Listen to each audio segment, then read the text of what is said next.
கர்த்தருடைய பரிசுத்த நாமத்திற்கு மகிமை உண்டாவதாக. இந்த நாளுக்கான வேத வசனம் சங்கீதம் 32 7வது வசனம். சங்கீதம் 32:7. நீர் எனக்கு மறைவிடமாயிருக்கிறீர், என்னை நீர் இக்கட்டுக்கு விலக்கி காத்து இரட்சண்ய பாடல்கள் சூழ்ந்து கொள்ளும்படி செய்வீர். கர்த்தருடைய பரிசுத்த நாமத்துக்கு மகிமை உண்டாவதாக. He is our hiding place. God is our protector and He is our source of everything. தேவன் நமக்கு மறைவிடமும் நமக்கு ஆதாரமுமாய் தேவன் இருக்கிறார் என்பதை நாம் விளங்கிக் கொள்ள வேண்டும். இன்றைக்கு உங்களுடைய வாழ்க்கையிலே நீங்கள் மேலேயும் தாழ்விலும் எதிர்பார்க்காத காரியங்களிலும் நன்மைகளிலும் தீமைகளிலும் போராட்டங்களிலும் நீங்கள் கடந்து போய் கொண்டிருக்கிறீர்களா? உங்களுக்கு நம்பிக்கையே இல்லை என்று சொல்லி கொண்டிருக்கிறீர்களா? இந்த வார்த்தை உங்களுக்கு தான். பழைய ஏற்பாட்டிலே ஒரு சம்பவம் இருக்கிறது, சாரிபாத் விதவையினுடைய சம்பவம். அங்கே எலியா தீர்க்கதரிசி அந்த இடத்துக்கு கடந்து போகிறான். கர்த்தர் சொன்னபடி அந்த விதவையை பார்த்து அவன் சொல்லுகிறான், நீ எனக்கு அப்பத்தை செய்து எடுத்துக்கொண்டு வர வேண்டும் என்று சொல்லி அங்கே அவன் சொல்லுகிறதை பார்க்கிறோம். அவன் சொல்றான், 1 ராஜாக்கள் 17ஆம் அதிகாரம் 14வது வசனத்தில், கர்த்தர் தேசத்தின் மேல் மழையை கட்டளிடும் நாள் மட்டும் பானையின் மா செலவழிந்து போவதும் இல்லை, கலசத்தின் எண்ணெய் குறைந்து போவதும் இல்லை என்று சொல்லி இஸ்ரவேலின் தேவனாகிய கர்த்தர் சொல்லுகிறார் என்றான். அந்த தேவனுடைய நாமத்துக்கு மகிமை உண்டாவதாக. அந்த சாரிபாத் விதவையும் அவள் கடந்து போய் அந்த எலியா தீர்க்கதரிசி சொன்னதை போலவே செய்தாள். என்ன நடந்தது தெரியுமா? 16வது வசனம் சொல்லுகிறது. 1 ராஜாக்கள் 17-16வது வசனம். கர்த்தர் எலியாவை கொண்டு சொன்ன வார்த்தையின்படியே பானையிலே மாவு செலவழிந்து போகவும் இல்லை, கலசத்தின் எண்ணெய் குறைந்து போகவும் இல்லை என்று அந்த வார்த்தை சொல்லுகிறது. எனக்கு அன்பான கர்த்தருடைய பிள்ளையே, இன்றைக்கு உங்களுடைய வாழ்க்கையின் சூழ்நிலைகள் ஏமாற்றம் தருகிறதை போல் இருக்கிறதா?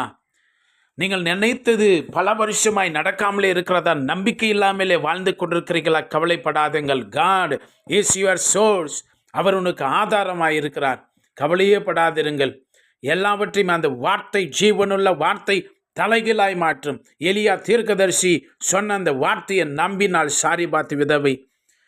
வேதவசனம் சொல்லுகிறது, அந்த பஞ்ச காலத்திலெல்லாம் இவர்கள் மிக சந்தோஷமாய் வாழ்ந்தார்கள். இந்த ஜீவனுள்ள வார்த்தை, எவன் is your source, God is your source. தேவன் உனக்கு ஆதாரமாய் இருக்கிறார். கவலைப்படாதிருங்கள். நம்பிக்கையற்ற சூழ்நிலையில் இருக்கிறீர்களா? லூக்கா 5ஆம் அதிகாரம் 5வது வசனத்தில், ராத்திரியெல்லாம் பேதுரு கஷ்டப்பட்டான். நம்பிக்கை இல்லை, ஒன்றுமே கிடைக்கலை, ஒரு மீன் கூட கிடைக்கவில்லை என்று சொல்லி தேவனாகி கர்த்தர் அவனை பார்த்து சொன்னா, பேதுருவே உடைய வலையை இந்த பக்கத்தில் போடு. அவன் சொன்னான், ஐயரே நாங்கள் ராத்திரியெல்லாம் பிரயாசப்பட்டோம், ஒன்றும் கிடைக்கல, ஆனால் உம்முடைய வார்த்தையின்படி செய்கிறேன் என்று சொல்லி வலையை விரித்த பொழுது அவர்கள் படகு முழுகி போகத்தக்கதான மீன்களை பிடித்தார்கள் என்று சத்திய வேத வசனம் சொல்லுகிறது. அல்லேலூயா. நம்பிக்கை இல்லாத ஒரு நிலைமையில், எனக்கு நம்பிக்கையே இல்லை, நாங்கள் நல்லா ஆவோம், நாங்கள் எப்படியாவது மேலே வந்துடுவோம், எப்படியாவது கடன் இல்லாத ஒரு வாழ்க்கை வாழும் நம்பிக்கை இல்லை என்று சொல்லுகிறீர்களா? இந்த ஜீவனுள்ள வார்த்தை உனக்கு புதிய வழிகளையும் புதிய கிருபைகளையும் உனக்கு ஆசீர்வாதத்தையும் இந்த ஜீவனுள்ள வார்த்தைகள் உன் வாழ்க்கையில் கொண்டு வரும். நம்பிக்கையற்ற சூழ்நிலைமை இந்த ஜீவனுள்ள வார்த்தை, இயேசு ராஜாவுடைய வார்த்தைகள் உன்னை மாற்றுகிறதா இருக்கிறது. அல்லேலூயா. இயேசு மரித்து போன லாசருடைய கல்லறைக்கு வந்த பொழுது யோவான் 11:19 நான் வாசிக்கிறோம், அவர் கல்லை எடுத்து போடுங்கள் என்று சொன்ன. மார்த்தாளுக்கு நம்பிக்கையே இல்லை. அப்படி சகோதரனை மறுபடியும் உயிரோடு பார்ப்பேன் என்று நம்பிக்கையே இல்லாமல் இருந்த அவ சொன்னா, நாருமே 4 நாள் ஆயிற்று என்று சொல்லி. எனக்கு அன்பான கர்த்தருடைய பிள்ளையே, நீங்கள் அப்படி தான். உங்கள் சரீர வியாதி, செத்து போயிடுவோம், பயம், வியாதி என்னை சாகடிச்சிடும், இந்த வியாதியிலிருந்து விடுதலை இல்லைன்னு சொல்லி இயேசுவின் தழும்புகளால் என்னை சுகமாயிருக்கிறாய். God is your healer. யாவே ரோஃபிகா உன்னை தொட்டு சுகமாக்க வல்லவராய் இருக்கிறார். மரணத்தை ஜெயித்த தேவனுடைய வார்த்தை. நம்பிக்கை இல்லாத உன் சரீர வியாதியை பற்றி நம்பிக்கை இல்லாமல் இருக்கிற இயேசு உன்னை தொட்டு சுகமாக்குவார். இந்த வார்த்தைகள் அறிக்கை செய்கிற பொழுதே சுகம் உண்டாகும். கர்த்தருடைய பரிசுத்த நாமத்துக்கு மகிமை உண்டாவதாக.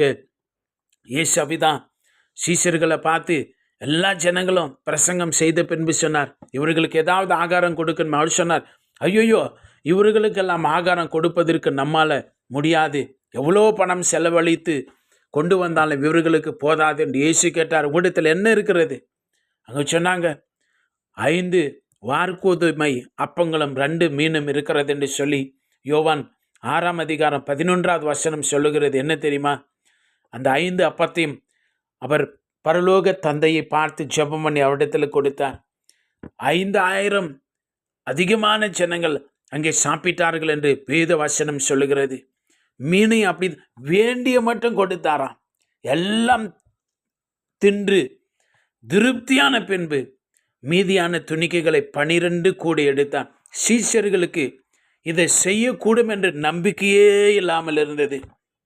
உங்களுடைய வாழ்க்கை, உங்களுடைய குடும்பம் நன்றாகும் என்று சொல்லுகிற நம்பிக்கை இல்லாமல் இருக்கிறீர்களா? உங்களுடைய பிள்ளைகளுடைய எதிர்காலம், அவர்கள் வளர்ந்து செழித்தோங்கி கர்த்தருடைய அந்த ஒலிவு மர கன்றுகளை போற விருட்சங்களைப் போல அவர்கள் வளருவார்கள் என்று சொல்லி நம்பிக்கை இல்லாமல் இருக்கிறீங்களா? கவலைப்படாதீங்க, கர்த்தர் உங்களோடு கூட இருக்கிறார்.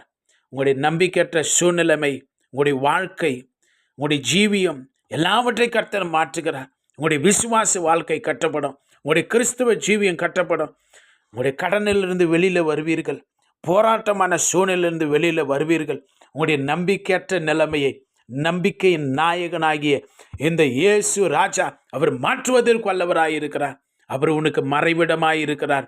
அதான் அந்த சங்கீதத்தில் நாம் படித்தோம், 32:7 படித்தோம், நீர் எனக்கு மறைவிடமாயிருக்கிறீர், என்னை நீர் இக்கட்டுக்கு விலக்கி காத்து இரட்சண்ய பாடல்கள் சூழ்ந்து கொள்ளும்படி செய்வார். இன்றைக்கு புலம்பலோடு இருக்கிறாயா? நீ தேவனை துதித்து பாடுகிற நாட்கள் அருகமையில் இருக்கிறது. நீ துக்கித்த நாட்களுக்கு பதிலாய் சந்தோஷிக்கிற நாட்கள் மிக சமீபமாயிருக்கிறது. தைரியமாயிரு. உன் நம்பிக்கையற்ற நிலைமை எல்லா விதமான பிசாசின் கட்டுக்கள் இந்த நாளிலே உங்களுடைய வாழ்க்கையில் இந்த உடைவதாக. நம்பிக்கையற்ற நிலைமையிலிருந்து வெளியில் வாருங்கள். இந்த வார்த்தைகளை அறிக்கை செய்து கொண்டே இருங்கள். வேதம் சொல்லுகிற சாரிபாத்து எலியா சொன்ன வார்த்தையின்படியே செய்தார். பேதுரு சொன்னா, ஐயா நீ உங்க வார்த்தையின்படியே செய்கிறேன். இயேசு கல்லறையிடத்தில் நின்ற பொழுது அந்த வார்த்தையின்படியே அவன் உயிர் பெற்றான். சீஷர்கள் அல்ல, நம்பிக்கையே இல்லை, இவ்வளோ ஜனங்களுக்கு நம்மளுக்கு சாப்பாடு கொடுக்க முடியுமா? ஆனால் அவருடைய வார்த்தையின்படியே நடந்தது. நம்பிக்கையற்ற உங்களுடைய நிலைமை, உங்கள் சூழ்நிலை எல்லாவற்றை கர்த்தர் மாற்ற வல்லவராய் இருக்கிறார். கண்களை மூடி செபிக்கலாம். பரிசுத்தமும் எங்களுக்குடைய நம்பிக்கையின் நங்குரமாய் இருக்கிற தகப்பனே, இந்த வார்த்தைகளை கேட்டுக்கொண்டிருக்கிற பிள்ளைகள் ஒவ்வொரு மீதுடைய கரங்களை நீர் வைப்பீராக. என்னுடைய நம்பிக்கையற்ற தன்மை, என்னுடைய நம்பிக்கையற்ற சூழ்நிலைமை, என்னுடைய நம்பிக்கையற்ற வார்த்தைகள், பேச்சுகள், மனிதர்கள் என்னுடைய மனதிலிருந்து எண்ணத்திலிருந்து அவர்களை எடுப்பீராக. இவர்களுக்கு உடைய நம்பிக்கை ஆழமான நம்பிக்கை, இயேசு ராஜாவுடைய நம்பிக்கை இவர்களுக்குள்ளே வருவதாக. நீர் எங்களுடைய ஆதாரம் என்று சொல்லட்டும், அறிக்கை செய்யட்டும். பரலோகம் எனக்கு ஆதாரம். God is my source for everything. தேவனே எங்களுக்கு ஆதாரமாய் இருந்து இந்த பிள்ளைகள் ஒவ்வொருவரையும் இந்த நாளிலே நடத்தும், பலப்படுத்தும், நம்பிக்கையினால நிரப்பும். உடைய பெரிய நம்பிக்கை ஒவ்வொரு பிள்ளைகளை நிரப்புகிறதுக்காக ஸ்தோத்திரம். ஆசீர்வதி. இயேசுவின் நாமத்தில் ஜெபிக்கிறோம் பிதாவே. ஆமேன். God bless you.